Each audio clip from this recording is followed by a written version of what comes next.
नमस्कार। आज हम लर्निंग एंड टीचिंग का एक नया सीरीज जो वो शुरू करने जा रहे हैं। इससे पहले हमने चाइल्डहुड एंड डेवलपमेंट ईयर्स को लेकर के जो सीरीज चलाई थी और उस सीरीज की लगभग 8 से 9 वीडियोस बना करके वो सीरीज हमने एंड की है रिसेंटली। तो अब हम आगे बढ़ रहे हैं अपने नेक्स्ट टॉपिक की ओर, जो है लर्निंग एंड टीचिंग। बड़ा ही इंपॉर्टेंट टॉपिक है, चाहे हम बीएड की बात करें, एमए एजुकेशन की बात करें, एमएड की बात करें, किसी भी टीचिंग एग्जाम की बात करें, चाहे वो प्राइमरी की बात करें, अपर प्राइमरी की बात करें, या फिर सी टेट की बात कर लें, या नेट यूजीसी की बात कर लें। हर एक एग्जाम में लर्निंग और टीचिंग से रिलेटेड जो क्वेश्चंस हैं, इसकी जो थ्योरीज हैं, इनको बड़े ही विस्तार से और बड़े डीप में पूछा जाता है। तो आज इसी को हम शुरू करने जा रहे हैं, लर्निंग साइकोलॉजी को। इसके प्रोसेस क्या है, लर्नर्स के बारे में हम देखेंगे, मेमोरी और फॉरगेटिंग की थ्योरी जो कि बड़ी फेमस एएस मेमोरी मॉडल है, एकिंसन शिफरिंग मॉडल, उसको हम पढ़ेंगे। फॉरगेटिंग की थ्योरीज को हम पढ़ेंगे। इसके साथ साथ गैगने, या जिसे गैने भी कई बार प्रोनाउंस किया जाता है, तो गैने के जो टाइप्स ऑफ लर्निंग है उसकी कंप्लीट थ्योरी को विद लर्निंग कर्व्स, ठीक है, एमिंगहोस ने जो लर्निंग कर्व्स का कंसेप्ट दिया है, ये सारी चीजें आज की इस वीडियो में हम कवर करने जा रहे हैं। तो डेफिनेटली बोलने की जरूरत नहीं है, ये वीडियो एक लंबी वीडियो होगी, तो आप अपना जो अटेंशन है उसको बना करके रखेंगे, या आप इसको जब दो पार्ट्स में भी देख सकते हैं, एज यू विश। तो आइए आज की इस वीडियो को शुरू करते हैं। मैं युद्धवीर टंडन, और अब हम इससे पहले कि आगे बढ़ें, एक एडम्स की बड़ी फेमस कोट है जिसको कि हम यहाँ पर कंसिडर करते हैं। Learning is not attend by chance, it must be sought for with order and attended to with diligence. तो ये एक थॉट है जो कि हम इसको याद रख सकते हैं, एज ए कोटेशन भी हम अपने एग्जाम में इसको जो है कोट कर सकते हैं। अब हम आगे बढ़ते हैं विदाउट डिलेइंग मच। तो सबसे पहले एक पेज तैयार करते हैं गैनेस की थ्योरी को पढ़ने के लिए, कि चेंजिंग नेचर कैसा है लर्नर का। तो बड़ा हम डीप में इसमें नहीं जाएंगे क्योंकि हमारे पास आगे बहुत थ्योरीज है डीप में जाने के लिए। तो थोड़ा सा इसका ओवरव्यू हम लेते हैं कि लर्नर्स जो हैं वो एक्टिव कंस्ट्रक्टर्स हैं नॉलेज के, ऐसा माना जाता है। जैसा कि हमने पियाजे की थ्योरी में, वाइगोत्स्की की थ्योरी में, बेंडूरा की थ्योरी में हमने देखा कि डिफरेंट वेज से जो है बच्चे, चाहे वो कॉग्निटिवली हो, बायोलॉजिकली मैच्योर होकर के विद इंक्रीज इन एज वो नॉलेज कंस्ट्रक्ट करते हो, या सोशल इंटरेक्शन से करते हो, स्कैफोल्डिंग से करते हो, जेडपीटी से करते हो, बट बच्चे जो अपने नॉलेज का कंस्ट्रक्शन है वो करते हैं। इसके साथ साथ एम्फेसिस किस पे है आज के समय पे, वो है experiential, collaborative and tech mediated learning पे। यानी बच्चे को अनुभवात्मक शिक्षण की आज हम जरूरत महसूस करते हैं, क्योंकि अक्सर ऐसा कहा भी जाता है कि अनुभव से जो बच्चा सीखता है शायद ही उसको कभी वो भूलता है। दूसरी ओर कोलैबोरेटिव लर्निंग, जिसको आज के समय में 21st सेंचुरी स्किल भी कहा गया है, तो वो भी एक बड़ी इंपॉर्टेंट हो जाती है। और टेक मीडिएटेड लर्निंग, यानी कि ऐसी लर्निंग जिसमें टेक्नोलॉजी जो है वो मीडिएट करे, टेक्नोलॉजी जो है वो अपना रोल प्ले करे, मध्यस्थता उसमें वो करे, और एक न्यू एक्सपीरियंस जो है वो लर्निंग में लेकर के आए, जो बियॉन्ड टेक्स्ट बुक या बियॉन्ड क्लासरूम की हम बात करते हैं, उस एक्सपीरियंस की बात यहाँ पे की जा रही है।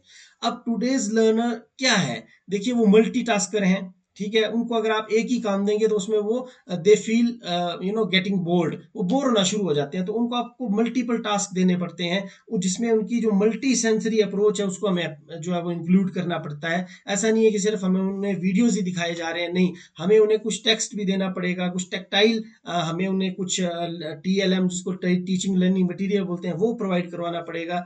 विजुअल ओरिएंटेशन बच्चों की बहुत ज़्यादा ज़रूरी हो जाती है। इसके साथ साथ इंस्टेंट फीडबैक बच्चे चाहते हैं, और adapt to diversity in style, culture and capacities. बच्चे की जो डाइवर्सिटीज हैं, अलग अलग डाइवर्स बैकग्राउंड से बच्चे आते हैं, डाइवर्स टाइप्स ऑफ लर्नर को लेकर के हमने एक वीडियो ऑलरेडी बना रखी है। उसके बाद चाहे हम स्टाइल्स की बात करें, कल्चर बहुत सारे हैं बच्चों के, और कल्चर का भी इफेक्ट बच्चों की हर तरह की डेवलपमेंट पे पड़ता है, और उसकी कैपेबिलिटीज पे क्या उसकी उसको अडेप्ट कैसे करता है बच्चा। इन सब चीजों को लेकर के आज का बच्चा जो है वो हम कह सकते हैं कि ये आज के बच्चे का, ये लर्नर का नेचर है। तो इसी नेचर के अकॉर्डिंग हमें एडजस्ट करनी पड़ती है, अडेप्ट करनी पड़ती है अपनी टीचिंग स्ट्रेटेजीज को।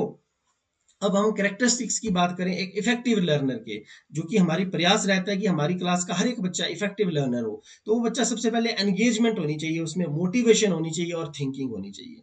अब एंगेजमेंट कैसी है? Playing and exploring.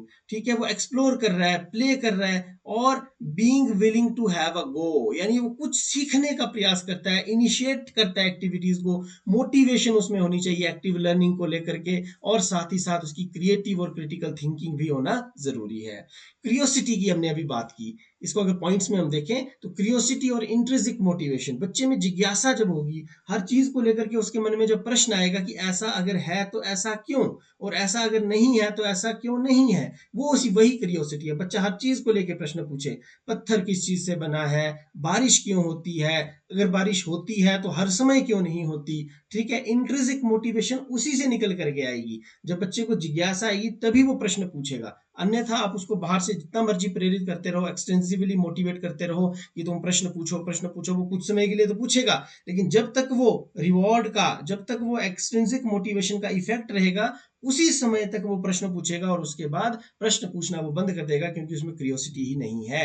तो ये कैरेक्टरिस्टिक से विशेषता है। सेल्फ रेगुलेशन होना बड़ी जरूरी है। ठीक है, गोल ओरिएंटेशन होना बड़ी जरूरी है। बच्चे के पास गोल डायरेक्टेड लर्निंग की हम बात करते हैं, और गोल डायरेक्टेड लर्निंग से ही सेल्फ डायरेक्टेड लर्निंग का रास्ता जो है वो निकल करके आता है। जब बच्चे के सामने कोई गोल होगा, उसे पता होगा कि मैंने गोल अचीव करना है, तो फिर वो अपने आप उसके लिए प्रयास करेगा, सेल्फ डायरेक्टेड बच्चा होगा। क्रिटिकल थिंकिंग और प्रॉब्लम सॉल्विंग, ये दोनों एक दूसरे से इस तरह से जुड़े हुए हैं जैसे कि शरीर से आत्मा। यदि कोई प्रॉब्लम बच्चे के सामने नहीं होगी तो क्रिटिकली कभी नहीं सोचेगा, और यदि उसमें क्रिटिकली सोचने की एबिलिटी नहीं होगी तो प्रॉब्लम को सॉल्व कभी नहीं कर पाएगा। तो ये एक ऐसा रिलेशनशिप है जो हम ये कह सकते हैं कि मतलब एक एक टीचिंग की बुनियाद है, लर्निंग की बुनियाद है, अगर हम कैरेक्टरिस्टिक्स की बात करें इफेक्टिव लर्नर के। और अडेप्टेबिलिटी होना उसमें जरूरी है। ये नहीं कि हर एक परिस्थिति में उसे उस परिस्थिति को अपने अनुसार ढालना है, नहीं, कई बार स्वयं को भी we have to adapt our self as well according to the situation, as per the need of the hour. और इसी तरह से रिजिलियंस होना बहुत जरूरी है बच्चे में। रिजिलियंस ये एक ऐसा गुण है, एक ऐसा एट्रीब्यूट है जो बच्चे को मुश्किल से मुश्किल विपत्ति के समय में भी अपने लक्ष्य में निरंतरता की ओर आगे बढ़ाए रखने में मदद करता है। उसे उसे stick, resilience helps in sticking to the line of his goals what he has decided before। तो वो उसके गोल्स की तरफ उसको जो है वो स्टिक करके रखता है। This is called resilience. अब कोलैबोरेशन की हमने पीछे भी बात की, तो उसको लेकर हम ज्यादा डिटेल में नहीं जाएंगे, लेकिन कम्युनिकेशन आज के समय में भारत सरकार द्वारा निपुण भारत अभियान चलाया गया है कक्षा 1 से 3 तक के बच्चों के लिए, और उसमें विशेष रूप से ये एक काम है कि बच्चे को एक इफेक्टिव कम्युनिकेटर बनाना है। निपुण भारत अभियान जो कि फ्लैगशिप प्रोग्राम है, वो ये मानता है कि अगर एक बच्चा इफेक्टिव कम्युनिकेटर है तभी वो जीवन में आगे बढ़ सकता है।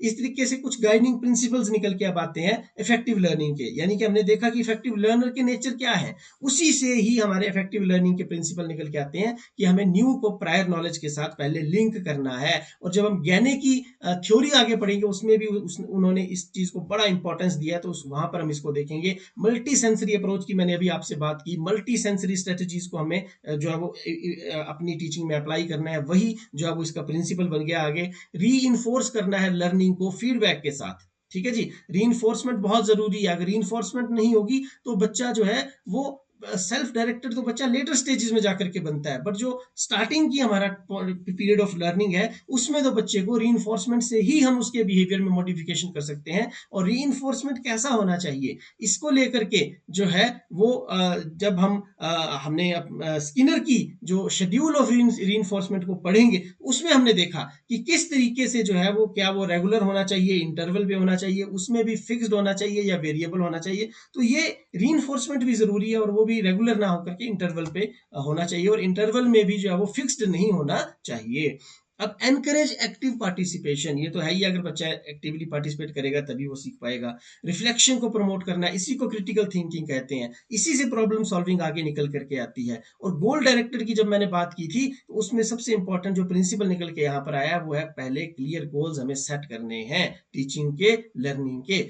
आगे है कि teaching must be based on psychology of the learning, जो लर्निंग की साइकोलॉजी है, जो थ्योरीज ऑफ लर्निंग है, जिन्हें हम अभी इस सीरीज में आगे वन बाय वन पढ़ते जाएंगे, उस पर बेस्ड होनी चाहिए हमारी जो टीचिंग है वो। अब इंडिविजुअल जो डिफरेंसेस हैं उनको हमें कैटर करना है, इसकी बात तो हर जगह है, चाहे हम डेवलपमेंटल जो साइकोलॉजी पढ़ रहे थे उसकी बात कर लें, या अभी हम लर्निंग साइकोलॉजी पर पढ़ने जा रहे हैं उसमें बात कर लें, तो individual differences will always be there, because no two individuals are alike, no even the identical twins are not alike, they are also having their individual differences, तो इसको हमें ध्यान में रखना पड़ता है। डिफरेंशिएटेड इंस्ट्रक्शन का जन्म इसी से होता है, अगर बच्चे सीखने वाले ही डिफरेंशिएटेड हैं अपने नेचर में, डिफरेंसेस को लेकर के पैदा हो रहे हैं, डिफरेंसेस को लेकर के बड़े हो रहे हैं, हेरिडिटी में डिफरेंसेस हैं, एनवायरमेंट डिफरेंसेस हैं, तो फिर इंस्ट्रक्शंस कैसे यूनिफाइड हो सकती हैं? इंस्ट्रक्शंस भी हमें डिफरेंशिएटेड करनी पड़ेगी, चाहे उसमें एबिलिटी ग्रुपिंग की हम बात करें, चाहे हम टेलरिंग की बात करें, टारगेटिंग की बात करें, ये चीजें उसमें आएंगी ही आएंगी।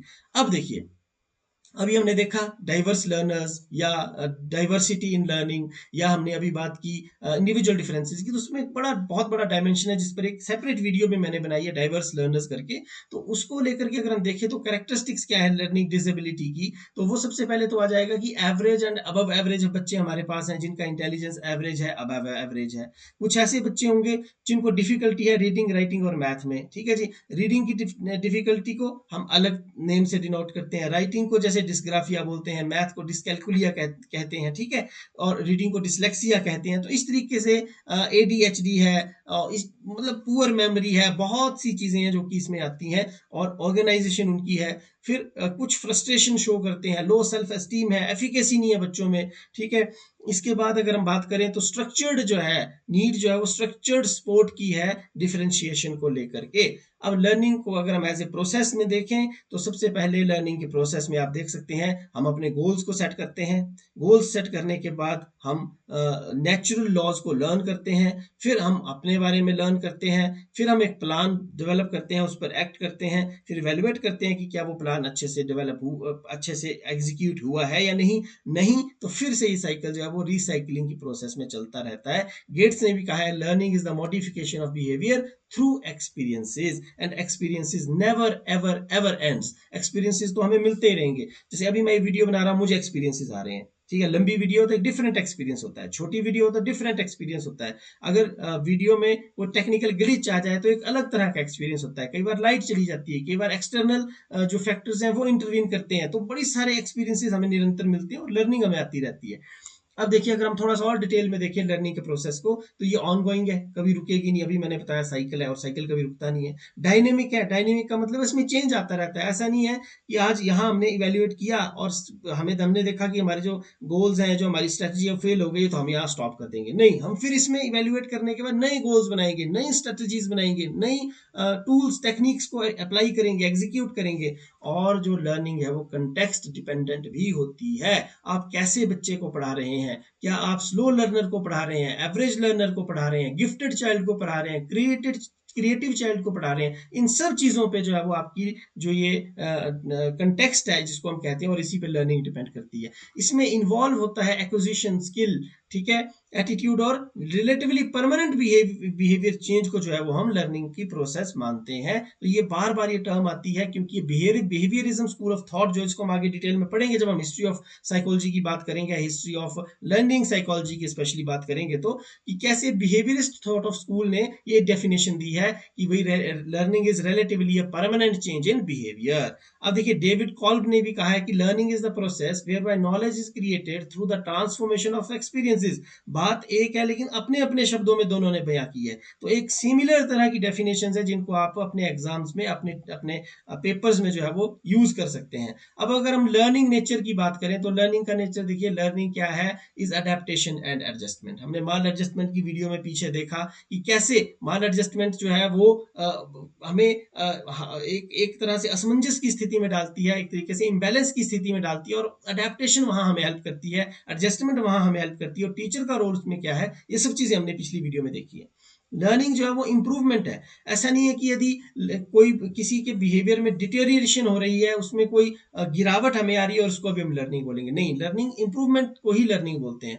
ऑर्गेनाइज करना अपने एक्सपीरियंसेस को, जीन पियाजे ने बहुत अच्छी तरह से इसको समझाया है कि कैसे जो हमारी एक तरीके से हम कह सकते हैं कि कॉग्निटिव डेवलपमेंट जो है उसको उन्होंने इक्विलिब्रेशन का नाम दिया है, जिसमें हम डिस इक्विलिब्रियम से इक्विलिब्रियम की ओर जाते हैं। और उसमें जो हमारा दो प्रोसेसेस उन्होंने लिया, एक था अडेप्टेशन और दूसरा था उसमें हमारा ऑर्गेनाइजेशन। तो ऑर्गेनाइज करना बड़ा जरूरी है, और यही वो एक तरीके से हमारा एस्पेक्ट है जो कि हमारी कॉग्निटिव डेवलपमेंट में या लर्निंग में हमें हेल्प करता है। और ब्रिंग बिहेवियरल चेंजेस, पीछे फिर से बात हुई, अभी फिर से बात है कि बिहेवियर में यदि चेंज नहीं आ रहा है और वो चेंज यदि रिलेटिवली परमानेंट नहीं है, तो इसका मतलब है कि लर्निंग नहीं हुई है।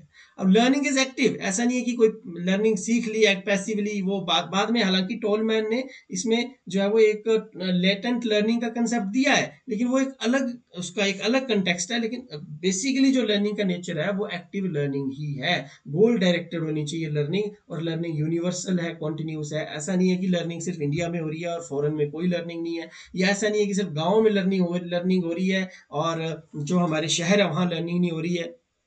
Learning is universal and it is continuous as well. अब इसके बाद अगर हम लर्निंग टाइप्स की बात कर लें, तो मोटर लर्निंग आती है जिसमें चलना, ठीक है, या टाइपराइटर को ऑपरेट करना है ना, फाइन मोटर स्किल्स। तो मोटर लर्निंग में ग्रोस एंड फाइन दोनों तरह की मोटर लर्निंग्स आ जाएंगी। डिस्क्रिमिनेशन लर्निंग क्या है कि इसमें इसको गैने ने भी अपनी जो हायरार्की ऑफ लर्निंग है उसमें एक इंपॉर्टेंट स्थान दिया है डिस्क्रिमिनेटिंग लर्निंग को, जिसमें वो बिहेवियरिज्म से जो है वो कॉग्निटिविज्म की ओर जाते हैं, और कॉग्निटिविज्म में जब वो जा रहे होते हैं तो very first learning is discrimination learning, इसको हम आगे पढ़ेंगे।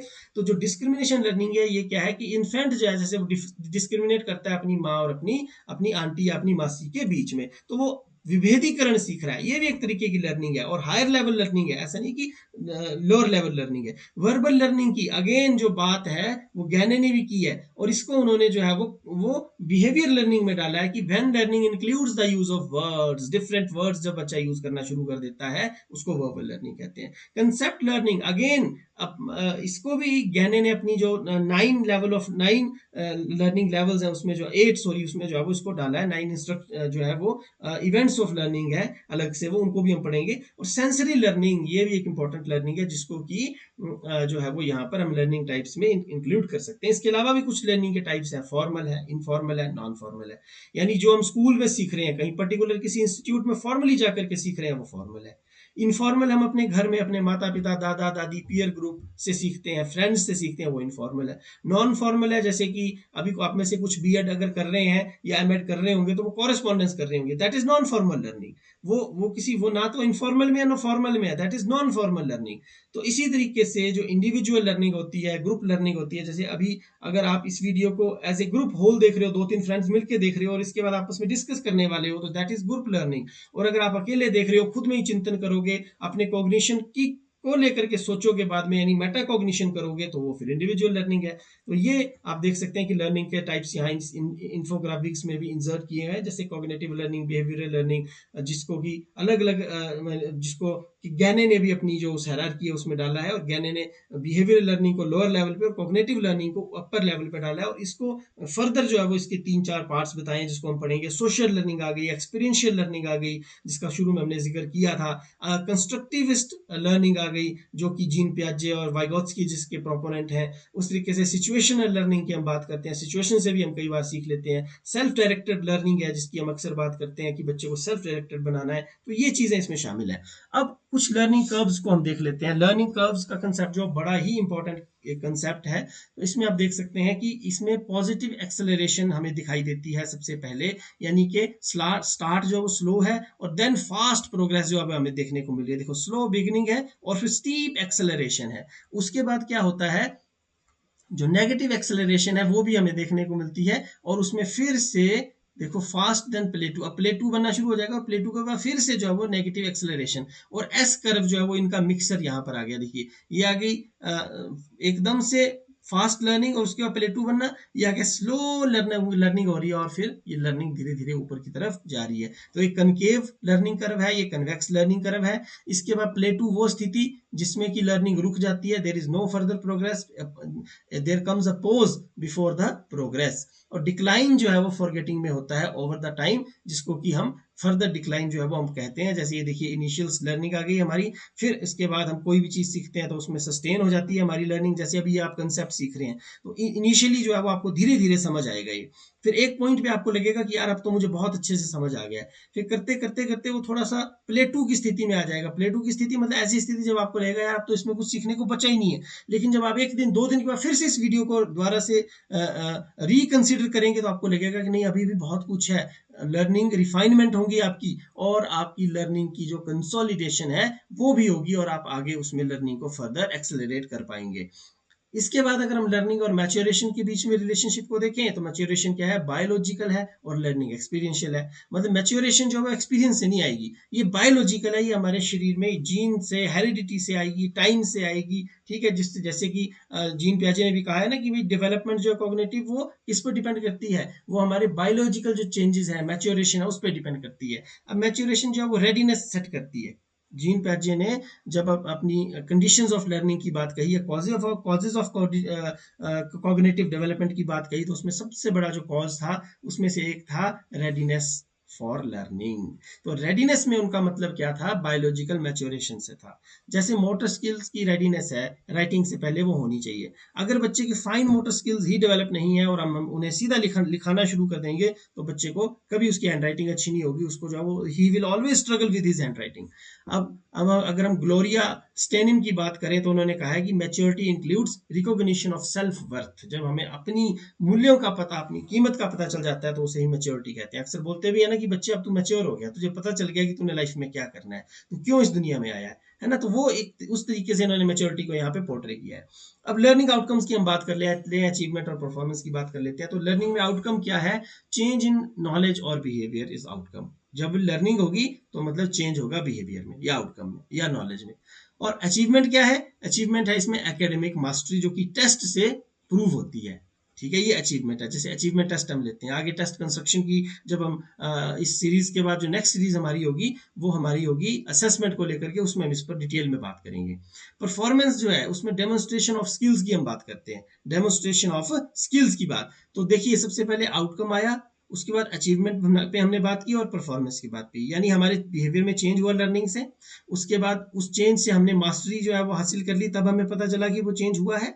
और वो मास्टरी जो है वो कैसे आगे रिफ्लेक्ट हो रही है, वो हो रही है परफॉर्मेंस से, यानी जब हम डेमोन्स्ट्रेट कर रहे हैं अपनी स्किल्स को। तो अब हम उस थ्योरी पे पहुंच चुके हैं जिसकी हम इतनी देर से बात कर रहे थे, गैनेज टाइप ऑफ लर्निंग। तो गैने ने जो है वो 8 टाइप्स ऑफ लर्निंग्स बताए हैं, और ये हायरार्किकल ऑर्डर में है। मैं आपको ये बता दूं, हायरार्किकल का मतलब ये है कि ये नीचे से शुरू होते हैं और ऊपर की ओर चलते हैं, और स्टेप बाय स्टेप चलते हैं। पहले ये लास्ट लेवल की लर्निंग आएगी, सॉरी यहाँ जो हायरार्किकल है उसमें ऊपर से नीचे की तरफ बताया गया है। वैसे हायरार्की को नीचे से ऊपर भी आप अरेंज कर सकते हो। तो यहाँ पर क्या है कि आप सबसे पहले ये लर्निंग होगी, नीचे से शुरू होगी। देखिए यहाँ पर देखिए सिग्नल लर्निंग सबसे पहले, स्टिमुलस लर्निंग उसके बाद, और उसके बाद चेनिंग होगी, उसके बाद verbal association, discrimination learning, concept learning, rule learning और प्रॉब्लम सॉल्विंग। तो अब हम इसे ध्यान से समझ लेते हैं, बड़ा ही मजेदार ही कंसेप्ट है। इसमें मैं एक चीज और आपको बता दूं कि इसमें जो ये वाले 4 हैं, 1 2 3 4 वर्बल एसोसिएशन तक, ये ज्यादा जुड़ाव रखते हैं बिहेवियरल स्कूल ऑफ थॉट से।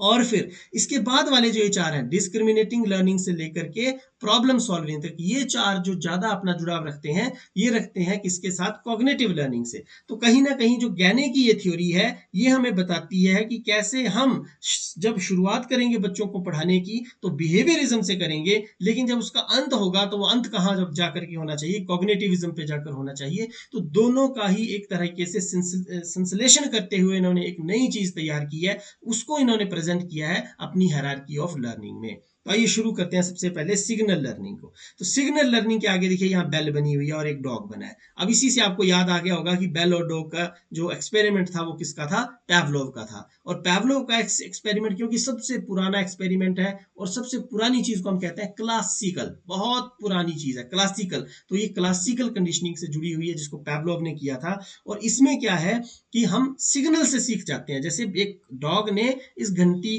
की आवाज यानी सिग्नल से ही सैलिवेशन करना शुरू कर दिया था, था जो आमतौर पे फूड को देखकर होती है, वो इसने घंटी से रिलेट कर दी। तो सबसे पहली लर्निंग जो बच्चे की होती है वो इस घंटी से, इस सिग्नल से होती है। स्कूल में हम देखते हैं कि जैसे ही बेल बजती है तो बच्चा can relate that whether this bell is for half time, whether this bell is for the closure of half time, or whether this bell is for the end of the day, end of the learning day. तो इस तरीके से बच्चे को घंटी से ही पता चल जाता है कि आधी छुट्टी हुई है, पूरी छुट्टी हुई है, या किस चीज के लिए घंटी है, या कौन सा पीरियड बजने वाला है। जैसे 3 घंटियां बजती हैं, बच्चा समझ जाता है मैथमेटिक्स का पीरियड है, और मिस्टर ए या मिस्टर बी जो हमारी टीचर है मैथमेटिक्स के, now he is going to enter in the class. तो ये सिग्नल लर्निंग है। कहीं ना कहीं मेंटल रेडीनेस की जो बात करते हैं वो भी इसमें हमें देखने को मिलती है, मेंटली रेडी करती है सिग्नल लर्निंग बच्चे को। तो ये सबसे पहली लर्निंग है, लोएस्ट लेवल ऑफ लर्निंग है, जिसकी बात गैने ने अपनी लर्निंग हायरार्की में की है। अब इसके बाद हायरार्की धीरे धीरे ऊपर जा रही है।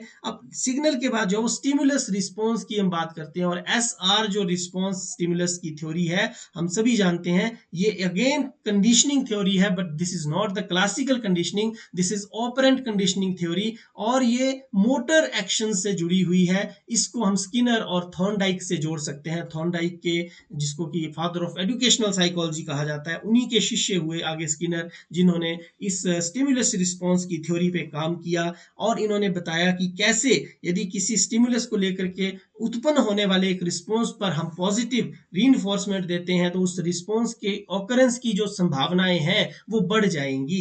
यानी फॉर एन एग्जांपल, सपोज एक बच्चा है, वो बहुत अच्छी फ्लूट बजा रहा है, और उसने क्या किया, फ्लूट बजाई, और फ्लूट बजा करके लोग उससे खुश हो गए, और लोगों ने कहा वाह बेटा बहुत बढ़िया फ्लूट बजा दिया आपने तो, और उसको प्राइज मनी मिल जाती है, उसको अप्रिसिएशन मिल जाती है, उसको फेम मिल जाता है। तो ही विल कंटिन्यू टू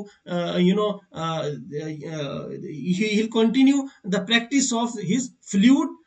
वो अपनी फ्लूट बजाने की जो प्रैक्टिस है उसको कंटिन्यू रखेगा। और अगर उसको बोलते हैं कि क्या गाना बजाना लगा के रखा है, यदि कुछ और काम धाम नहीं है क्या तुम्हें, तो शायद ही वो दोबारा कभी फ्लूट बजाए, अनलेस एंड अनटिल की वो बहुत ज्यादा उसमें इतना होता है ना, इन्नेट ही नहीं है उसके अंदर। वो कई बार होता है कि किसी में कोई ऐसी कैपेबिलिटी होती है, कोई कितना भी उसको रोक ले टोक ले वो कर, जैसे गुदड़ी का लाल होता है, तो गुदड़ी का लाल का अभिप्राय है कि उसने कहीं ना कहीं पहुंचना ही है लाइफ में, उसको जितने मर्जी ठोकरे लगे, तो वो बात एक एक्सेप्शन है। अदरवाइज अगर उसको नेगेटिव रीइंफोर्समेंट मिलता है तो वो आगे नहीं बढ़ पाएगा। तो स्कूल में भी असाइनमेंट बच्चे ने की और उसको A ग्रेड मिल गया, साथ ही साथ उसको उसके मार्क्स जो है वो उसके फाइनल एग्जाम में जुड़ गए, उसके सामने जुड़ गए, उसको पता चल गया कि इसकी वजह से उसकी डिस्टिंक्शन बनी है, इसकी वजह से he is able to secure top 3 situation of top 10 situation in the class. तो कहीं ना कहीं उसको वो दोबारा से भी असाइनमेंट को टाइम पे देगा और अच्छे से करेगा। अब जो थर्ड लेवल ऑफ जो हायरार्की है वो है चेनिंग। चेनिंग है यानी सीक्वेंसिंग स्टेप्स की, ये थर्ड लेवल ऑफ लर्निंग है। अब इसमें क्या है, सीक्वेंसिंग में क्या होता है कि बच्चा जो है वो एक स्टेप और ऊपर चला जाता है लर्निंग में। यहाँ पर वो घंटी से सीखने के तुलना में जो उसने सीखा होता है, उसके बाद वो स्टिमुलस रीइंफोर्समेंट से जो सीखा होता है, इन दोनों को ही यूज करता है एज ए चेन, और एक चेन के रूप में सीखता है। जैसे कि अगर मैं एग्जांपल दूं तो बच्चे को यदि भाग सिखानी है, डिवीजन सिखाई है हमने, तो सबसे पहले वो एक डिजिट को डिवाइड करेगा, फिर दूसरी डिजिट को डिवाइड करेगा, फिर तीसरी डिजिट को डिवाइड करेगा, और इस तरीके से वो जो मल्टीपल नंबर डिजिट है उस सम्स को करने में ही विल बी एबल, वो उसको कर पाएगा। तो ये एक बहुत बड़ी उपलब्धि जो है बच्चे के लिए होती है जब वो इस तरीके से अपनी इस पूरी की पूरी चेन में आगे बढ़ रहा होता है। अब जो फोर्थ है दैट इज वर्बल एसोसिएशन। अब देखिए वर्बल एसोसिएशन वोकेबुलरी से जुड़ा हुआ है, यानी इस स्टेज में जो बच्चा है कॉग्निटिव लर्निंग की इस स्टेज बिहेवियरल लर्निंग में इस स्टेज पे जो बच्चा है वो डिफरेंट डिफरेंट वर्ड्स को एसोसिएट कर सकता है अपने वर्बल या वोकेबुलरी की जो एबिलिटी है उसके साथ। जैसे फॉर एन एग्जांपल अगर हम बात करें कि बच्चे को एक काला कुत्ता दिखाई देता है, एक जो है वो भूरा कुत्ता दिखाई देता है, एक जो है वो उसको व्हाइट डॉग दिखाई देता है, और एक जो मल्टी कलर डॉग दिखाई देता है, और बच्चा सभी को कुत्ता ना बोल करके बोलता है कि मैंने काला कुत्ता देखा। ठीक है, तो वो रिलेट कर पा रहा है कि काला कुत्ता जो है वो पीले रंग वाले घर के मालिक का है, और जो पीला जो मल्टी कलर कुत्ता है वो जो है वो मिट्टी वाला एक घर मेरे गांव में है, उस मालिक का कुत्ता है। तो इट मींस कि अब उसकी वर्बल जो एसोसिएशन है वो हो गई है। He can verbally associate his learning, he can verbally express his learning और हिज थिंकिंग और हिज मेंटल स्ट्रक्चर। तो ये एक वर्बल एसोसिएशन इसमें आ गई। अब फिफ्थ आती है डिस्क्रिमिनेशन लर्निंग, यानी विभेदीकरण बच्चा सीखता है। हमने पहले भी इसकी बात की, डिस्क्रिमिनेट जब हम टाइप्स ऑफ लर्निंग की बात कर रहे थे कि बच्चा अपनी माँ और अपनी आंटी में डिफरेंस कर रहा है, माँ और मासी में डिफरेंस कर रहा है, ठीक है, तो ये डिस्क्रिमिनेशन लर्निंग है। बच्चे को यदि पता चल रहा है कि भैया पक्षी तो हैं लेकिन अलग अलग तरह के पक्षी हैं, ठीक है, एक पक्षी है जो जल में ही रह रहे हैं, ठीक है, वो पानी वाले पक्षी हैं, एक पक्षी है जो क्या बोलते हैं कि हमारे हवा में उड़ते हैं, दूसरे पक्षी हैं जो उड़ ही नहीं पाते हैं, बहुत कम उड़ पाते हैं, तो वो क्या हो गया, डिस्क्रिमिनेट करना उसने शुरू कर दिया है डिफरेंट लर्निंग्स को अपनी, तो ये उसकी डिस्क्रिमिनेटरी लर्निंग हो गई, वो स्टिमुलस को डिस्टिंक्ट करना उसने शुरू जो है वो कर दिया है। अब अगर हम कंसेप्ट लर्निंग की बात करें तो ब्रूनर का कंसेप्ट अटेनमेंट मॉडल यहां पर आपको ध्यान में आना चाहिए कि ब्रूनर ने कैसे बताया है कि कंसेप्ट क्या है। कंसेप्ट ये चीज है कि जब हम किसी भी पर्टिकुलर थिंग को या किसी भी पर्टिकुलर फिनोमेना को सिमिलैरिटी और डिससिमिलैरिटीज के बेसिस पर उनको आइडेंटिफाई करना शुरू कर देते हैं, तो उसी को ही हम क्या कहते हैं, कंसेप्ट लर्निंग। जैसे बच्चा जब ये समझ जाता है कि जलचर क्या है, थलचर क्या है, उभयचर क्या है, यानी कौन से ऐसे जीव हैं जो पानी में रहते हैं उन्हें जलचर कहेंगे, थल में रहने वाले को थलचर कहेंगे और दोनों ही जगह पर रहने वालों को उभयचर कहेंगे, तो ये कंसेप्ट हो गया। फिर इसी तरीके से बच्चा जो है वो मान लीजिए उभयनिष्ठ शब्द एक जगह आता है, तो और बच्चे ने पहले से जो है वो उभयचर शब्द सुना हुआ है और बच्चा समझता है कि दोनों में उभय आ रहा है, उभय का मतलब होगा कॉमन, तो इसका मतलब क्या हो गया कि बच्चे ने उस कंसेप्ट को जो एक जगह सीखा था उस कंसेप्ट को परमानेंट कर लिया और वो हर जगह उसके काम जो है वो आ रहा है। अब अगली बारी आती है रूल लर्निंग की। देखिए एक रूल है इंग्लिश में, ये और ज्यादा ऊपर की स्टेज है, और ज्यादा ऊपर की हायरार्की है, ठीक है, और ये सेकंड मोस्ट जो है वो टॉप लेवल है रूल लर्निंग। इसमें बच्चा क्या करता है, मान लीजिए इंग्लिश में रूल है कि भाई जो आर्टिकल्स हैं ए और एन उनका यूज कहां पर होगा, तो ए का यूज कहां पर होता है, जहां पर हमें कॉन्सोनेंट साउंड्स आती हैं, ठीक है, उनके साथ, और एन का यूज कहां पर होगा, जहां पर वॉल साउंड्स होंगी। अब बच्चे को यहाँ दो दो कंसेप्ट सीखने हैं और दोनों कंसेप्ट्स को मिला करके उनका सिंथेसिस करके एक रूल बनाना है और उसको समझना है। जैसे पहले उसके वॉल्स को समझना है, कॉन्सोनेंट्स को समझना है, उनकी साउंड को समझना है, और फिर उसके बाद आर्टिकल्स को समझना है और उनका प्रैक्टिकल यूजेज कैसे उसने उसको रिलेट करना है, तो ये रूल लर्निंग हो गया। अब प्रॉब्लम सॉल्विंग की जब हम बात करते हैं तो ये फिर रूल्स को अप्लाई करके प्रॉब्लम को सॉल्व करना है। जैसे बच्चे को हमने एक एक्सरसाइज सॉल्व करने को दे दी जिसमें दी 10 20 30 या 50 क्वेश्चंस हैं या फिल इन द ब्लैंक्स हैं जिसमें ए और एन का यूज करके हमें उसको सॉल्व करना है, और बच्चा अपनी उस रूल अपने उस कंसेप्ट को जो उसने सीखा है, वॉल्स का कंसेप्ट, वॉल्स की साउंड का कंसेप्ट, इन सब को देखते हुए जब बच्चा आगे बढ़ता है और प्रॉब्लम्स को सॉल्व कर लेता है तो प्रॉब्लम सॉल्विंग हो गई। तो अब मैं उम्मीद करता हूं कि ये एक जो ज्ञाने की जो हायरार्की ऑफ लर्निंग है इसको कहीं ना कहीं आप रिलेट कर पा रहे होंगे। But at the same time मैं इसमें एक चीज और ऐड कर दूं कि इसको समझने के लिए एक लास्ट एग्जांपल मैं आपके साथ ऐड करना चाहूंगा, और ये एक ही एग्जांपल होगा जो नीचे से लेके ऊपर तक चलेगा और आपको बिल्कुल क्लियर हो जाएगा इसमें कंसेप्ट। हम एक कार ड्राइविंग का एग्जांपल लेते हैं। जब आप किसी को कार ड्राइविंग करना सिखाना चाहते हो या बच्चा कार ड्राइविंग करना सीखना चाहता है, बच्चा नहीं सॉरी बड़ा कोई भी बच्चा तो क्यों सीखेगा कार को ड्राइव करना, है ना, तो उससे पहले सबसे पहले उसको हम क्या करेंगे, हम उसको बताएंगे कि भैया सबसे पहले सिग्नल्स बताएंगे कार के, ठीक है, कि जब आपने कार में जाना है तो आपने इस तरीके से कार की जो एक डोर है उसको ओपन करना है। फिर उसके बाद जो है वो आपने जाकर के की इंसर्ट करनी है, इग्निशन होगा उसमें, और फिर कौन सी लाइट किस चीज को जो सिंबलाइज करेगी, ऑन है कार या आपका क्या है, जैसे बाइक में होता है न्यूट्रल की लाइट जल रही है एन तो मतलब गाड़ी न्यूट्रल में है, इस तरीके से उसमें भी कार में भी अलग अलग जो है वो सिग्नल्स होते हैं वो सिखाने हैं। फिर हमें स्टिमुलस को रिस्पॉन्स करना बच्चे को सिखाना है कि भैया अब उसके बाद जब आप गाड़ी में हो तो ये जो मिरर है इस मिरर को आपने कैसे रिस्पॉन्ड करना है, ठीक है, आपके जो फ्रंट में जो ये मिरर लगा है इससे आपने पीछे वाली जो सारी हलचल है उसको कवर करना है, राइट मिरर से आपने क्या कवर करना है, लेफ्ट मिरर से आपने क्या कवर करना है, तो ये सब कुछ हम सिखाएंगे उसको। फिर चेनिंग सिखाएंगे। चेनिंग में क्या होगा, जैसे बच्चा सीखेगा कि भाई सबसे पहले मैं आऊंगा, उसके बाद अपनी गाड़ी में चाबी इंसर्ट करूंगा, फिर मेरी विंडो डोर ओपन होगी, उसके बाद मैं उसमें बैठूंगा, सीट बेल्ट टाई करूंगा, फिर उसके बाद इग्निशन करूंगा, इंजन ऑन करूंगा, फिर मेरे आगे जो है वो सिग्नल आएंगे, मैं उनको समझूंगा, इंटरप्रेट करूंगा, फिर उसके बाद नेक्स्ट स्टेप पे आगे बढ़ूंगा। तो ये उसके बाद वर्बल लर्निंग है। अब बच्चे को उसके सॉरी लर्नर को हम सिखाएंगे कि भाई ब्रेक, क्लच, एक्सेलरेटर, इन तीनों शब्दों का डिफरेंस, विंडो का डिफरेंस, इंडिकेटर का डिफरेंस, ये सारे शब्द वोकेबलरी बच्चे की जो लर्नर है उसकी बनेगी, फिर वो डिस्क्रिमिनेट करेगा। देखिए लीवर तो एक जैसी है, जैसा क्लच वैसा ब्रेक वैसा गियर, तीनों को पैरों से ही दबाना है, लेकिन उनका काम अलग अलग है। अब वो उसको डिस्क्रिमिनेट करेगा। एक्सीलरेटर स्पीड बढ़ाने के लिए है, ब्रेक एकदम रुकने के लिए है, और जो क्लच है वो फंक्शन करता है गियर को बदलने के लिए। तो ये चीज हम बच्चे को सिखाएंगे, लर्नर को सिखाएंगे। उसके बाद कंसेप्ट लर्निंग होगी, वो समझेगा हाँ ठीक है, ABC, ठीक है ना, कंसेप्ट लर्न किया उसने, A for accelerator, B for brake, C for clutch, कब क्लच दबाना है, कब ब्रेक दबाना है, कौन सा पैर एक्सीलेटर पे रखा जाएगा, कौन सा पैर जो है वो एक लीवर को संभालेगा, कौन सा पैर दो उसको संभालेगा, ये हो गया। फिर थर्ड में कुछ रूल्स हैं ड्राइविंग के, कि ठीक है आपने जब ओवरटेक करना है तो कैसे करना है, आपने जो है वो सड़क में चलते समय कैसे चलना है, हाईवे पे कैसे चलना है, जब सिंगल रोड है तब कैसे चलना है, जब चौराहा आ रहा है, ठीक है, वहां पर जो है वो अगर जेब्रा क्रॉसिंग है वहां आपका बिहेवियर कैसा होना चाहिए, मार्केट एरिया में, स्कूल के नजदीक ने या से आप गुजर रहे हैं, या आपने हॉर्न कब बजाना है कब नहीं बजाना है, ये रूल्स हैं, रेगुलेशंस हैं, इसको आप हम सीखेगा। फिर उसके बाद प्रॉब्लम सॉल्विंग, अब उसको दे दी भाई गाड़ी, अब तू सीख गया, अब जा। अब उससे हमने किस तरह की प्रॉब्लम आएगी, आगे खड्डा आएगा, कीचड़ आएगा, कई बार ऐसा है कि चढ़ाई पे चलते चलते गाड़ी रुक जाएगी, गाड़ी का उसको गियर जो है वो फिर से डालना पड़ेगा। तो ये एक प्रॉब्लम सॉल्विंग आ गई, जिसमें उसको सारी चीजें पीछे की सीखी हुई सारी चीजों का अप्लाई करना है और आगे बढ़ना है। अब ज्ञाने ने 9 इवेंट्स दिए हैं इंस्ट्रक्शन के, ये भी बड़े इंपॉर्टेंट है और बहुत ही ज्यादा इंपॉर्टेंट है।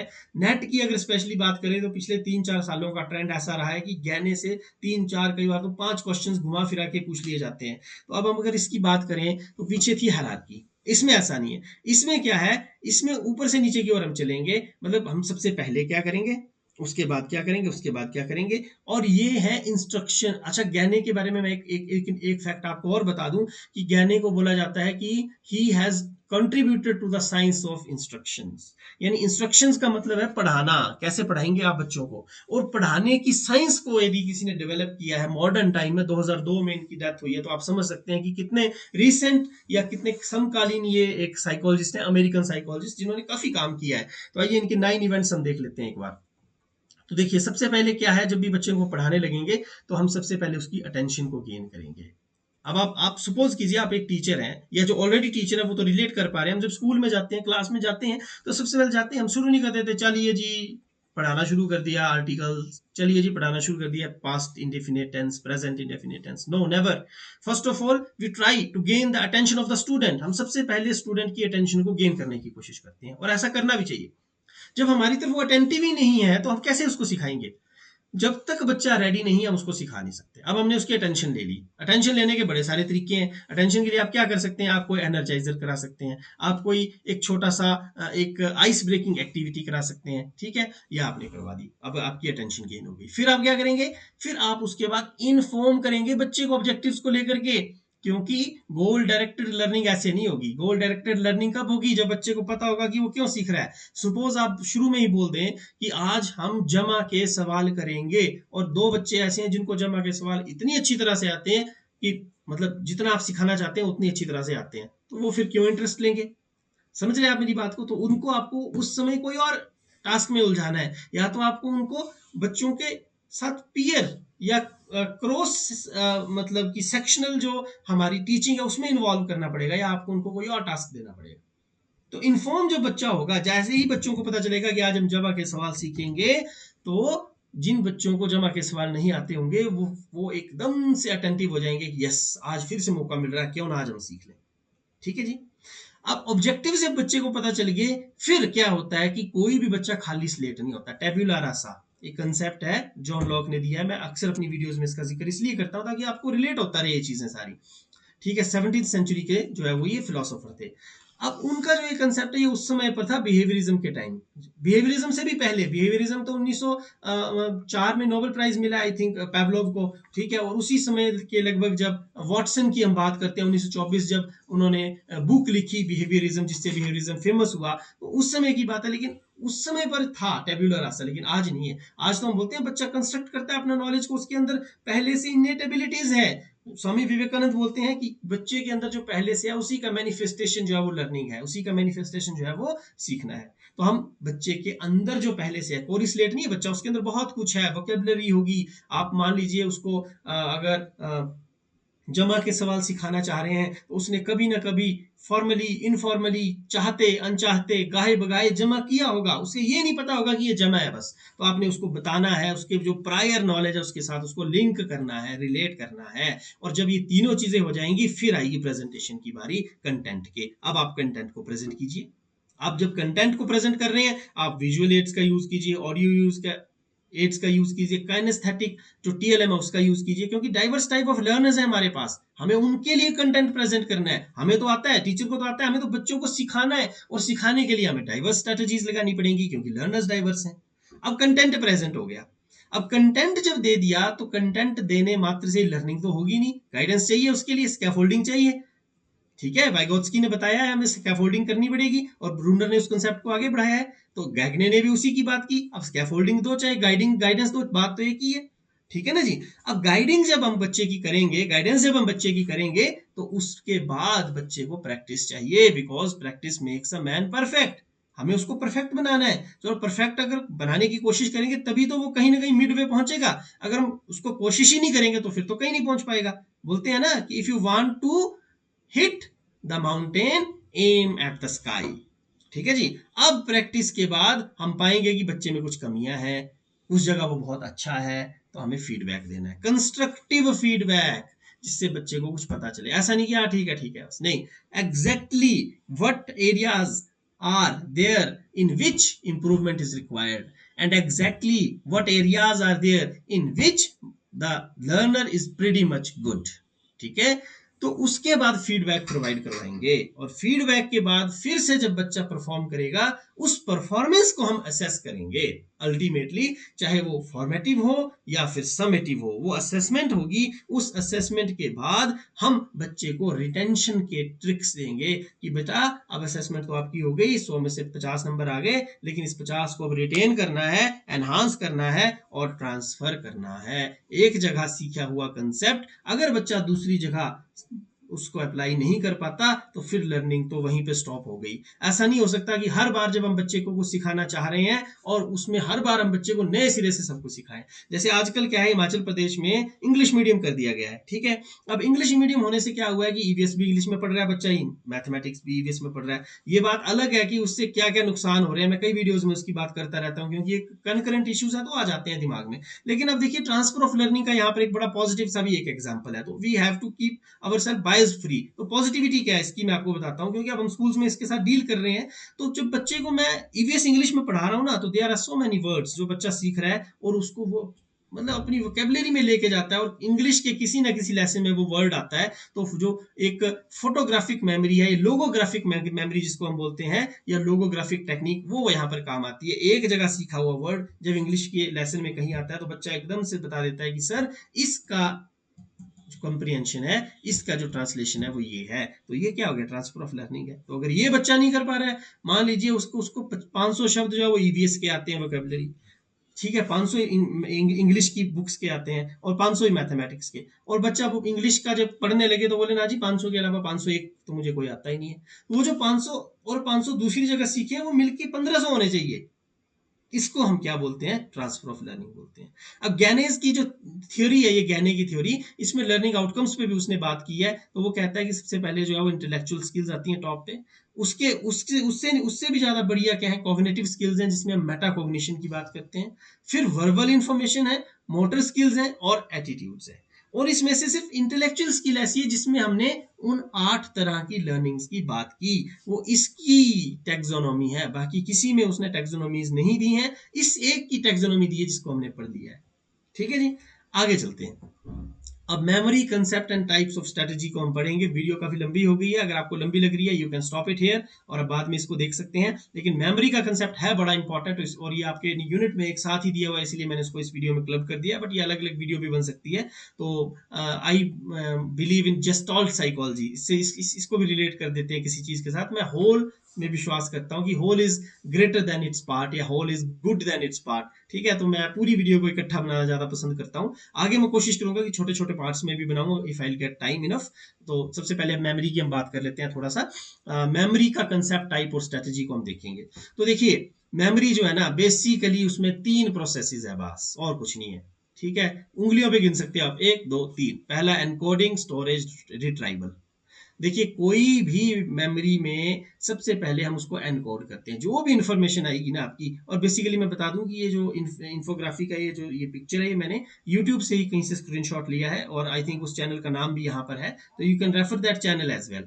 तो एनकोडिंग का मतलब क्या है कि गेटिंग इंफॉर्मेशन इनटू मेमोरी। हमारी जो मेमोरी है उसमें इंफॉर्मेशन को लेना सबसे पहले, वो एनकोडिंग है। आपने बाहर देखा एक डॉग है, एक कैट है, एक जो है वो बफेलो है, एक काऊ है, एक गोट है, एक शीप है, ये आप एनकोड कर रहे हैं अपने माइंड में। ठीक है, इन्फॉर्मेशन को आप ले रहे हैं। अब आपने ये ले ली, इसको आपको सिंपली स्टोर करना है, मेंटेन करना है इसको, इन्फॉर्मेशन को ओवर द टाइम, लंबे समय तक, ताकि कभी भी आपको कोई गाय दिखे तो आप बोल सकें कि यार ये गाय है, ये बैल है, ये घोड़ा है, ये गधा है, ये बकरी है, ये कुत्ता है, ये बिल्ली है ना। बस स्टोर कर लिया उसको, बात खत्म। अब स्टोर करना ही तक ही सीमित नहीं है ना, मान लीजिए स्टोर करके बड़ा कुछ रख लिया है, ठीक है, जैसे कई बार हमारे पास मान लो बड़े सारे टूल्स होते हैं हमारे घर में, लेकिन कोई मान लो एंड समय पर हमें एक छोटा सा पेचकस चाहिए, ढूंढते फिरते हैं, पेचकस पेचकस पेचकस, फिर और पड़ोसियों से मांग के लाएंगे, उसको भी पता नहीं कहाँ रख देंगे, फिर वो भी गुम हो गया, उसको भी ढूंढते रहो, उसका कोई फायदा नहीं है ना स्टोरेज का। तो स्टोरेज का फायदा कब है, जब वो रिट्राइव हो जाए, जब भी जरूरत पड़े। मान लीजिए आपको पता है इन जानवरों के नाम, आगे से कुत्ता चला गया और आप बोल रहे हैं बिल्ली गई, रिट्राइव ही नहीं आप कर पाए, तो उसका भी कोई फायदा नहीं है। तो मेमोरी का बेसिक फंडा है एनकोडिंग, स्टोरेज एंड रिट्राइवल। अगर हम मेमोरी को बोलें तो ये कॉग्निटिव प्रोसेस है that allows us to store and later retrieve knowledge and experiences. Leonardo da Vinci क्या बोलते हैं, इसको देख लेते हैं। Learning never exhaust the mind. Learning कभी माइंड को एग्जॉस्ट नहीं करती है, अनलेस एंड अनटिल, जब तक वो आपके लिए मतलब कब वो एग्जॉस्ट करेगी माइंड को, जब आप उसको बोर होकर के करोगे, है ना, बुरे तरीके से, बुरे मन से, बोलते हैं ना बुरे मन से पढ़ाई कर रहा है ये। जब आप उसको अच्छे तरीके से करोगे तो कभी आपको बोरिंग नहीं लगेगी, वो मजा आएगा आपको इसको करने में, डेली लाइफ के साथ रिलेट करके आपको उसको पढ़ना पड़ता है। अब इसको थोड़ा सा और कंसेप्ट देख लेते हैं। 3 तरह की मेमोरीज हैं। सेंसरी मेमोरी, नीचे देखिए ये बड़ा अच्छा इन्फोग्राफिक था, that's why I used this, क्योंकि ऐसा है ना कि हर बेंड्यूरा ने भी कहा है कि हम किससे सीखते हैं, मॉडलिंग से सीखते हैं। मैंने कहीं देखा, मुझे कुछ अच्छा लगा, आई जस्ट इंसर्टेड इट, और उसको एक्नॉलेज करने में भी कोई दिक्कत नहीं है, ठीक है। ये भी एक हमें थोड़ा सा देखना चाहिए। तो सेंसरी मोटर को क्या इसमें इन्होंने बताया है कि सेंसरी मोटर क्या है हमारी मेमोरी, ये holds an exact copy of external stimuli for a very brief amount of time. Sensory है, बोलते हैं ना, फिलोसफी में आती है टर्म कि भाई ये तो क्षणिक है, क्षणिक, कुछ क्षणों की बात है, ठीक है। ट्रांसडक्शन इसको नाम दिया गया है। हमारी जो सेंस ऑर्गन्स हैं 5 है ना, ठीक है, देखना, सुनना, जीभ से चखना, त्वचा से महसूस करना, ठीक है, इस तरीके से ये 5 चीजें, इनसे जो कुछ भी हम, जैसे मान लो मैं अभी बाजार गया, और बाजार में जब मैं गया तो बहुत भीड़ थी, वहां पता नहीं क्या कुछ देखा मैंने हॉर्न सुने अलग अलग गाड़ियों के, मैंने अलग अलग गाड़ियां देखी, अलग अलग लोग देखे, उन लोगों के हाथों में अलग अलग सामान था। अरे भाई सब कुछ थोड़ी याद रहेगा मुझे, नहीं रहेगा ना याद। वो उसमें से मुझे क्या याद रहेगा, जिसको जो कि मेरी, जिस पे मेरी सेंसेस जाएगी। अब हो सकता है कि मैं बहुत सी चीजें तो देख ही नहीं पाया हूँगा, तो मुझे उतनी चीजें याद रहेंगी सेंसरी मेमोरी में जितनी मैं देख पाया। और ये 2 तरह की मेमोरी बनती है, एक विजुअल जिसको मैं देख पाया, और दूसरा जिसको मैं सुन पाया, इकोइक मेमोरी, ठीक है। ये ½ सेकंड और 5 सेकंड तक रहती है। जो आपकी आइकॉनिक मेमोरी है वो आधे सेकंड तक रहेगी, और उसके बाद जो विजुअल इकोइक मेमोरी है वो 5 सेकंड तक रहेगी। तो ये होगी सेंसरी मेमोरी। इसके बाद क्या है, सेंसरी मेमोरी के बाद आ गई जी आपकी शॉर्ट टर्म मेमोरी, छोटे समय के लिए जो मेमोरी है। अब इसमें क्या है शॉर्ट टर्म मेमोरी में, ये जो भी हम करंटली सोच रहे हैं, थिंक कर रहे हैं, वो मेरी शॉर्ट टर्म मेमोरी। जैसे इस समय ये स्लाइड ही मेरी शॉर्ट टर्म मेमोरी में है, बस इस स्लाइड में भी पर्टिकुलरली जहां मेरा ये रेड आपको कर्सर दिख रहा है ना, घूमता हुआ पॉइंटर, यही शॉर्ट टर्म मेमोरी, क्योंकि अभी मैं यहाँ पहुंचा ही नहीं, तो मैं इसके बारे में क्यों सोचूंगा, या अभी जस्ट मैंने इसको देखा तो ये मेरी जो है वो शॉर्ट टर्म मेमोरी में आ गया। अब इसकी कैपेसिटी क्या है, 5 से 9 आइटम्स, तो देख लीजिए आप 5 से 9 आइटम्स ही हैं, इतना ही हम इसको रख सकते हैं एक टाइम में। और ड्यूरेशन इसकी सेकंड्स है, बहुत कम सेकंड्स है, ठीक है, 30 सेकंड तक हो सकता है ज्यादा से ज्यादा। इसके बाद क्या है, इसका मैं आगे आपको एग्जैक्ट बताऊंगा अगली पिक्चर्स में।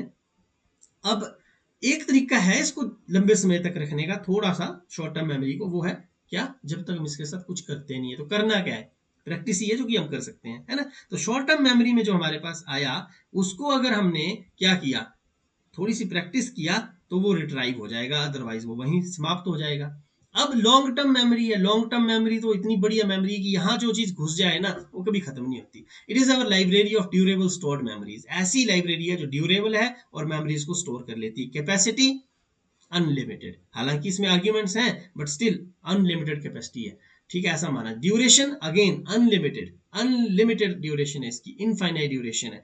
आप देखिए ना, बचपन का भी अगर आप कोई किस्सा याद करना चाहो, सारे किस्से तो याद नहीं आते हैं, लेकिन जो किस्सा याद करना चाहो वो किस्सा याद आ जाता है जिस समय जो आप याद करना चाहो। तो कितनी पुरानी पुरानी मेमोरीज याद है ना जी। इसके बाद अब देखिए, ये आ गई आपकी लॉन्ग टर्म मेमोरी, और लॉन्ग टर्म मेमोरी से ही हम कोई भी चीज रिट्राइव करते हैं या उसमें जो है वो हम वापस भेजते हैं, उसमें जमा करते हैं। तो ये आ गई लॉन्ग टर्म मेमोरी। अब लॉन्ग टर्म मेमोरी के बाद हम देख लेते हैं फॉरगेटिंग कर्व को। फॉरगेटिंग कर्व क्या है? एबिंगहॉस का नाम आप याद रख लीजिए। इन्होंने एक एक्सपेरिमेंट किया, सबसे पहले यही थे जिन्होंने एक्सपेरिमेंट किया मेमोरी पे, और इनकी फाइंडिंग्स क्या थी कि टाइम एक तरफ और अमाउंट फॉरगेटन एक तरफ। 20 मिनट में हम 47% भूल जाते हैं। सोचिए अगर मैंने आपको 1 घंटे ये लेक्चर पढ़ाया होगा तो 20 मिनट के बाद आपको 47 मिनट तो वैसे ही भूल जाएंगे, ठीक है, कितना याद रह गया। उसके बाद सॉरी 47% रह जाएगा, 100 मिनट में से 47 मिनट आप भूल जाएंगे, ठीक है। इसी तरीके से एक दिन बाद आप 66%, 2 दिन बाद 72%, 3 दिन बाद 75%, और 31 दिन यानी 1 महीने बाद तो आप लगभग लगभग 80% भूल जाएंगे, सिर्फ 20% याद रहेगा। तो ये तो बड़ी समस्या हो गई। इसी समस्या को उन्होंने ग्राफ में भी दिखाया, थोड़ा सा आप देखो, द एबिंगहॉस फॉरगेटिंग कर्व। अब अगेन इसको देखो, आप देख सकते हैं इस तरफ क्या है, रिटेंशन है, इस तरफ क्या है, टाइम है, ठीक है जी। अब जैसे जैसे टाइम यहाँ पर 100% हमने सीख लिया, लेकिन देखो अब 19 मिनट बाद कितना भूल गए, 63 मिनट बाद कितना भूल गए, 1 दिन बाद कितना भूल गए, 2 दिन बाद कितना भूल गए, और 31 दिन बाद तो आपको 20% ही याद रहा सिर्फ। बड़ी समस्या है, ठीक है। तो अब इस समस्या का जो हल है ना, वो एक एक ये है कि जब हम बड़े दिनों बाद कोई चीज सीखते हैं ना, दोबारा से फिर रिवाइज करते हैं ना, तो वो लर्न भी उतनी जल्दी हो जाती है, रिट्राइवल भी उसका उतना ही फास्ट है, ठीक है। थोड़ा सा ही अगर आप रिवाइज करोगे ना तो आपको याद हो जाएगा। तो इस वीडियो को भी अगर आप 1-2 बार देख लेंगे तो मुझे लगता है कि बस आपका काम हो गया। अब देखिए इसमें इसमें थोड़ा सा इसमें आपको समझना पड़ेगा। ये देखिए एनवायरनमेंट से हमें स्टिमुली मिलती है, वही मैंने बताया ना, आपने किसी का बैग देखना है, कोई भी चीज देखनी है, वो स्टिमुली है। आपकी सेंसेस ने अगर उस पर अटेंशन दे दी, आते तो पहले तो वो सेंसरी मेमोरी में गई, 3 से 7 यूनिट याद रहेंगे आपको, ठीक है। ड्यूरेशन सिर्फ आधे से 3 सेकंड तक याद रहेगी। अगर आपने अटेंशन दे दी तो वो चलेगी आपकी वर्किंग मेमोरी में या इसमें शॉर्ट टर्म या long term, short term memory में। लॉन्ग टर्म तो यही लिखा हुआ है। तो यानी कि एक चीज हमें यहाँ पर और पता चली कि जो नई रिवाइज हुई है, ये जो हमने मॉडल पढ़ा है, ये कौन सा मॉडल है, ये है एकिंसन शिफ्रिन मॉडल। इसका जो रिवाइज्ड वर्जन है उसमें वर्किंग मेमोरी कहा गया है किसको, हमारी शॉर्ट टर्म मेमोरी को। तो अगर हमने अटेंशन दी सेंसरी मेमोरी को, तब तो वो गई शॉर्ट टर्म मेमोरी में या वर्किंग मेमोरी, अनलेस वो तो अदरवाइज वो क्या हो गई हमारी, फॉरगेट, भूल गए। तो ये हो गया फॉरगेटिंग की थ्योरी।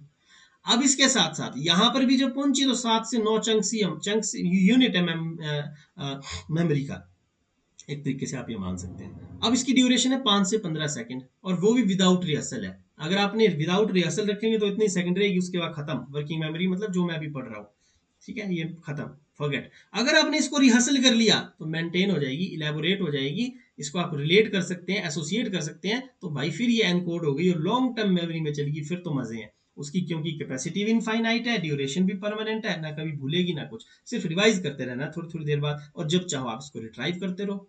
जब रिट्राइव होगी तो अगेन ये फिर सेंसरी मेमोरी में नहीं जाएगी, ये वर्किंग मेमोरी में ही आएगी, और यहीं से ही हम इसका यूजेज करेंगे। सेंसरी मेमोरी का काम सिर्फ और सिर्फ क्या है, इनपुट लेने का। अब मॉडिफिकेशन की मैं पीछे बात कर रहा था, वो मैं अभी एक बार फिर से आपको बता देता हूँ कि मॉडिफिकेशन जो है वो इसको वर्किंग मेमोरी बोलते हैं, शॉर्ट टर्म मेमोरी को। इसमें फोनोलॉजिकल स्टोरेज प्रोसेसेस होते हैं, विजुअल स्पेटिल होते हैं, और साथ साथ सेंट्रल एग्जीक्यूटिव मैनेजेस होती हैं। तो इसको वर्किंग मेमोरी भी बोलते हैं, ठीक है जी। अब वर्किंग मेमोरी में जो थ्योरीज ऑफ फॉरगेटिंग है उसकी अगर मैं बात करना चाहूँ तो डीके थ्योरी है, जो बोलती है कि memory fades over the time, decay हो जाती है, ठीक है, एक समय के बाद भूल जाती है। इसको ज्यादा इलेबोरेट करने की जरूरत नहीं है, आप इसको अपने वर्ड्स में लिख सकते हैं कि हम कोई भी चीज है अगर उसको रिहर्सल नहीं करेंगे उसकी, तो एक समय के बाद डीके हो जाता है, उसका ह्रास शुरू हो जाता है, उसमें कमी आना शुरू हो जाती है, ठीक है।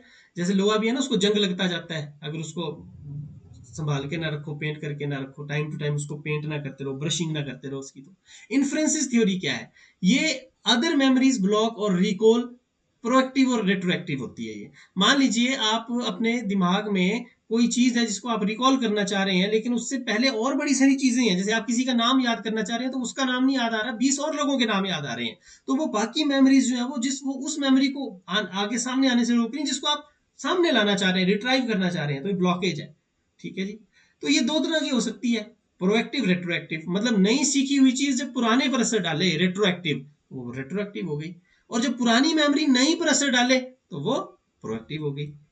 अब रिट्राइवल थ्योरी जो है, रिट्राइवल फेलियर थ्योरी, ये क्या बोलती है कि जब हमें कोई क्यू नहीं ना मिलता, हम कोई चीज मान लो रिट्राइव करना चाह रहे हैं और हमें कोई क्यू ही नहीं मिल रहा कि कैसे हम उसको रिट्राइव करें, तो रिट्राइवल फेलियर हो जाता है और उस वजह से अभी हम बोलते हैं। तो ये भी एक थ्योरी है। इसके बाद मोटिवेटेड फॉरगेटिंग थ्योरी भी है, जिसको हम रिप्रेशन बोलते हैं, यानी कि हम खुद मोटिवेट करते हैं अपने दिमाग को कि भाई भूल जा, ये जीवन का पूरा इंसिडेंट है, याद ही नहीं करना, कभी भगवान न करे कि कभी इसकी याद आए। तो वो खुद हम भूलते हैं, और बोलते बोलते बोलते मोटिवेटेडली हम उसको रिप्रेस कर देते हैं, जो कि एक सेल्फ डिफेंस मैकेनिज्म भी है, जो हमने सिगमंड फ्राइड की थ्योरी में पढ़ा था। अब इसके बाद थ्योरीज ऑफ फॉरगेटिंग में देखिए मॉडिफिकेशन, ये तो मैंने आपको बता दिया। इसमें लॉन्ग टर्म मेमोरी में भी एक मॉडिफिकेशन हुई है, जिसमें इसको अब नॉन डिक्लेरेटिव और डिक्लेरेटिव में इसको डाइवर्स जो है वो इसको बाइफरकेट कर दिया गया है। तो इसको आप देख सकते हैं। और एक फ्लैश बल्ब मेमोरी होती है। ये कौन सी मेमोरी होती है? इसको ट्रॉमेटिक मेमोरी भी बोल सकते हैं। मान लीजिए आपके जीवन में या अनुभव में कोई ऐसा बुरा अनुभव रहा है जो कि मतलब आपके जीवन में जिसने गहरा अंदर तक असर डाला है, तो क्या होता है ना कि वो रह रह के कभी ना कभी आपके दिमाग में आता है, फ्लैश बल्ब की तरह, जैसे एकदम से लाइट आती है चली जाती है, आती है चली जाती है, पता नहीं चलता कब आएगी कब चली जाएगी। वैसे ही फ्लैश बल्ब मेमोरी है ये। यानी इसमें क्या होता है, कई बार अगर बहुत ज्यादा ट्रॉमेटिक एक्सपीरियंस हो तो आदमी फेंट भी हो जाता है, नीचे गिर जाता है, ठीक है, भूल जाता है उस चीज को। और जो अगर हम इनके भी आगे टाइप्स की बात करें तो इसमें देखिए डेक्लेरेटिव में एपिसोडिक मेमोरी है और सिमेंटिक मेमोरी है। एपिसोडिक पर्सनल मेमोरीज होती हैं और सिमेंटिक मतलब फैक्चुअल या नॉलेज से जुड़ी हुई मेमोरी होती है। बीबी बिंग किंग क्या बोलते हैं? The beautiful thing about learning is that no one can take it away from you. कितना बढ़िया एक कोटेशन है या थॉट है इनका, कि लर्निंग की सबसे बढ़िया बात यह है कि कोई भी इसको आपसे दूर लेके नहीं जा सकता। एक बार आपने सीख लिया है तो आपने सीख लिया है। अब कैसे हमने फॉरगेटिंग को कम करना है? तो सबसे पहले तो अटेंशन देनी है भाई सेंसरी स्टेज पे, इसी से पता चल रहा था फॉरगेटिंग कम। रिहर्सल करनी है तो फॉरगेटिंग कम हो जाएगी। और एनकोडिंग बढ़िया से करनी है ताकि रिट्राइवल जल्दी हो सके, और उसको रिफ्रेश करते रहना है टाइम टू टाइम, उसको जो है बढ़िया करते रहना है। अब देखिए फैक्टर्स क्या क्या है? Stress, lack of rehearsal, poor encoding, वही बात आ गई। स्ट्रेटेजीज क्या है? रिपीट कीजिए बार बार, एसोसिएट कीजिए विजुअलाइजेशन को। उसके बाद हेल्दी लाइफस्टाइल आपने और प्रैक्टिस करनी है। और एक GULP एक निमोनिक्स है जो कि आप इसको याद रख सकते हैं, get use link picture it. Get it मतलब अटेंशन दीजिए, यूज इट मतलब राइट कीजिए, रीयूज कीजिए। कोई चीज अभी आपने सीखी है इसको लिखते रहिए याद से। किसी को लिखने से जल्दी याद आ जाता है, किसी को सुनने से याद होता है, किसी को देखने से याद होता है। जैसे आपको याद होता है वैसे कर सकते हैं। फिर लिंक इट, उसको आप एसोसिएट कर दीजिए किसी और चीज के साथ। एक्रोनिम बना लीजिए, निमोनिक्स बना लीजिए, जैसे मैंने गल्प बना लिया, GULP गल्प। इसी तरीके से पिक्चर बना लीजिए आप उसकी, ठीक है। आप उसकी हर सेंस आपने अपनी, सीधी सी बात है, आपने मल्टी सेंसरी अप्रोच लेनी है। जितनी ज्यादा सेंसेस आप लगाओगे उतना बढ़िया है, ठीक है। बेंजामिन फ्रैंकलिन भी बोलते हैं ना इसी बात को। ये बार बार आएगा ये कोट मेरी, इनमें तो बार बार ही आएगा, जहां जहां मुझे फिट लगेगा मैं उसको डाल दूंगा। Tell me and I forget, मतलब मुझे बोलो मैं भूल जाऊंगा। Teach me and I remember, मुझे सिखा दो तो मुझे याद रहेगा। Involve me and I learn, Benjamin Franklin. इसी तरीके से कन्फ्यूशियस की भी एक है, जो कि चाइनीज गॉड भी माने जाते हैं, गॉड ऑफ विजडम। तो उनकी भी एक है, वो आगे वाली किसी उसमें मैं डालूंगा। इसमें मैंने बेंजामिन फ्रैंकलिन की डाली है कि मुझे कुछ बोलो तो मैं भूल जाऊंगा, मुझे कुछ सिखाओ तो मुझे याद रहेगा, अगर मुझे इन्वॉल्व कर लेते हो, सम्मिलित कर लेते हो, तो फिर तो भाई मैं सीख ही जाऊंगा। अब समरी में आप इसको खुद पढ़ेंगे, समरी में कुछ नहीं है, जो हमने देखा है उसी को मैंने समराइज कर दिया है। इसी के साथ वीडियो बहुत लंबी है तो होम टेकिंग मैसेज आज का हम स्किप करते हैं। आप अपनी ओर से कोई होम टेकिंग मैसेज आज के कमेंट बॉक्स में लिख सकते हैं अगर आप लिखना चाहें तो। Thank you so much. उम्मीद करते हैं आपको वीडियो अच्छी लगी होगी। लंबी जरूर है लेकिन आपके लिए काम की है, ऐसा मैं मानता हूं। फिर मिलेंगे किसी और वीडियो में, तब तक के लिए नमस्कार, धन्यवाद, जय हिंद।